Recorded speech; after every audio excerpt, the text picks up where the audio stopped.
২০ বছর পর চতুর্থবার সরকার গঠন করতে যাচ্ছে বিএনপি। প্রথমবার বিরোধী দলে জামাত জাতীয় সংসদ নির্বাচনে নিরঙ্কুশ সংখ্যাগরিষ্ঠতা অর্জন করে দীর্ঘ ২০ বছর পর চতুর্থবারের মতো সরকার গঠন করতে যাচ্ছে বাংলাদেশ জাতীয়তাবাদী দল বিএনপি।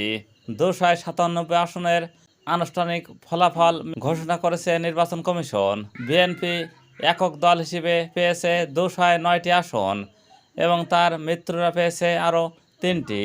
অন্যদিকে বাংলাদেশ জামাতে ইসলামী ৬৮টি আসনে জয়লাভ করেছে। এছাড়া জাতীয় নাগরিক পার্টি ৬টি আসন এবং তাদের মিত্ররা পেয়েছেন আরও ৩টি। ইসলামী আন্দোলন বাংলাদেশ ১টি এবং স্বতন্ত্র জন্য পেয়েছেন ৭টি আসন। বাংলাদেশের সরকার গঠনের জন্য ৩০০টি সংসদীয় আসনের মধ্যে অন্তত ১৫১টি আসনে জয় প্রয়োজন হয়। সেই হিসাবে বিএনপি এককভাবেই সরকার গঠনের সাংবিধানিক শর্ত পূরণ করেছে। বিএনপি চেয়ারম্যান তারেক রহমান ঢাকা ১৭ ও বগুড়া ৬ উভয় আসনে বিপুল ভোটে বিজয়ী হয়েছেন। এবারে তিনি প্রথমবারের মতো জাতীয় সংসদ নির্বাচন নেবেন। জাতীয় সংসদ নির্বাচনে অংশ নেন।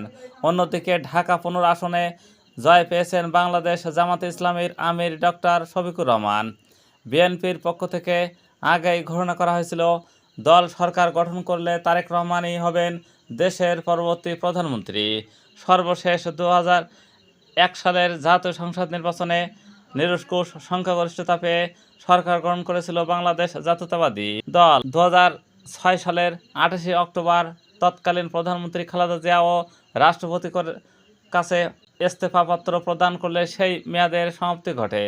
দলটির প্রতিষ্ঠাতা ছিলেন শহীদ রাষ্ট্রপতি জিয়াউর রহমান। পরবর্তীতে সাবেক প্রধানমন্ত্রী ও চেয়ারপারসন খালেদা জিয়া দলকে জনপ্রিয়তার শীর্ষে নিয়ে যান। দীর্ঘ ৯ বছর পর স্বৈরাচার বিরোধী আন্দোলনে নেতৃত্ব দিয়ে ১৯৯১ সালের নির্বাচনে জয়ী হয়ে তিনি দেশের প্রথম নারী প্রধানমন্ত্রী হন। এছাড়া ১৯৯৬ সালে স্বল্প সময়ের জন্য সরকার গঠন করেছিলেন বিএনপি।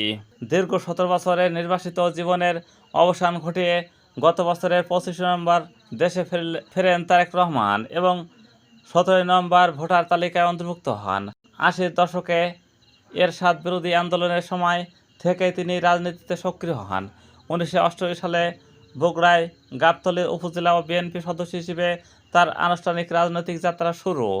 ১৯৯৩ সালে বগুড়ায় গোপন ব্যালটের মাধ্যমে নেতা নির্বাচনের সংস্কৃতি চালু করে তৃণমূল রাজনীতিতে আলোড়ন সৃষ্টি করেন। ২০০২ সালে তিনি দলের সিনিয়র যুগ্ম মহাসচিব এবং ২০০৯ সালে সিনিয়র ভাইস চেয়ারম্যান নির্বাচিত হন।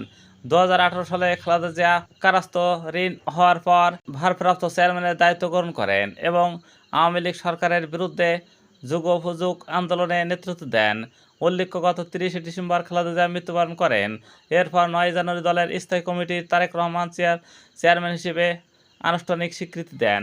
বেসরকারি ফলাফল অনুযায়ী এবারের প্রথমবারের মতো সংসদে প্রধান বিরোধী দল হতে যাচ্ছে বাংলাদেশ জামাতে ইসলামীর নেতৃত্বাধীন ১১ দলীয় জোট।